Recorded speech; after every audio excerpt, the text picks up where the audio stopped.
मेरे जो वालिद थे, मैंने जैसे बताया बहुत पढ़े लिखे थे, तो उन्होंने बहुत गरीब भी थे, उनको कभी कोई नौकरी नहीं मिली, हार्डली उनके पास पैसे होते थे, लेकिन उन्होंने बहुत प्यार दिया। और क्योंकि उनके पास पैसे नहीं होते थे तो मेरे हर जन्मदिन पे अपनी कोई पुरानी चीज़ मुझको दे दिया करते थे। पहली चीज़ जो उन्होंने मुझे दी थी, उन्होंने मुझे अपना शतरंज का सेट दिया था, टूटा फूटा सा, और उन्होंने मुझे कहा कि शतरंज से आप ज़िंदगी के बारे में बहुत कुछ चीज़ें सीख सकते हैं।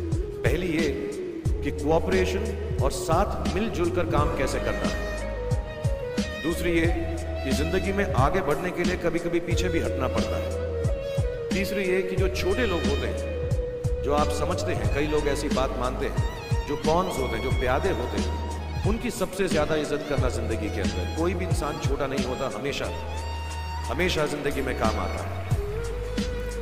और कामयाबी हासिल करने के लिए आखिरी बात शतरंज ये सिखाती है हमको कि कभी कभी जिस चीज़ से सबसे ज़्यादा लगाव होता है, जैसे रानी से अमूमन हो जाता है, कभी कभी उसे भी सैक्रिफाइस करना पड़ता है आगे बढ़ने के लिए। दूसरी चीज़ जो उन्होंने मुझे दी थी, वो एक टाइपराइटर दिया था। टाइपराइटर के ऊपर जब आदमी लिखता है और अगर गलत लिखता है तो उसको मिटाने में बहुत तकलीफ होती है।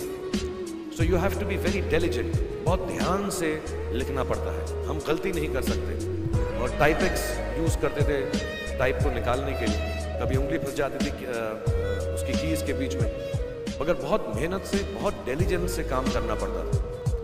तो जब मैं उस पर टाइपिंग सीखा स्कूल में कॉमर्स करते वक्त, so the only thing I realize is that practice makes you perfect।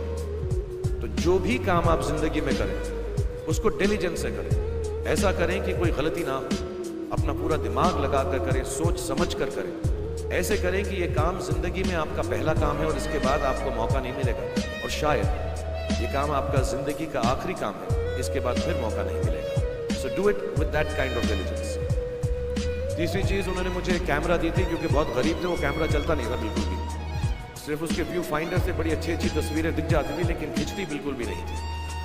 और इससे मुझे उन्होंने सीख दी कि जो हमारी क्रिएटिविटी होती है, हम जो भी, कभी कभी हमारी हॉबी होती है, कभी कभी हमारा उससे प्यार होता है, लेकिन हम उसको अपनी नौकरी नहीं बना सकते, अपना काम नहीं बना सकते। बहुत कम लोग ऐसे फॉर्चुनेट होते, लेकिन जो हमारी कला है, चाहे वो पोएट्री है, चाहे वो लिखना है, चाहे वो पेंटिंग है, चाहे जो भी चीज़, गाना है, अकेले में गाना है, हमारी क्रिएटिविटी ज़रूरी नहीं है कि दुनिया एक्सेप्ट करे। जैसे उस कैमरा की तस्वीरें दिखती नहीं है, लेकिन उसमें देखने से खूबसूरत लगता है हर कुछ, वैसे ही आपकी जो क्रिएटिविटी है वो अपने लिए रखें, क्योंकि ज़िंदगी में कभी ना कभी, कहीं ना कभी ऐसा मुकाम आएगा जब आप बहुत अकेला फील करेंगे। हो सकता है दुख का समय भी आए, उस वक्त आपकी जो क्रिएटिविटी है वो आपकी सबसे अच्छी दोस्त होगी, दुनिया उसको माने या ना माने।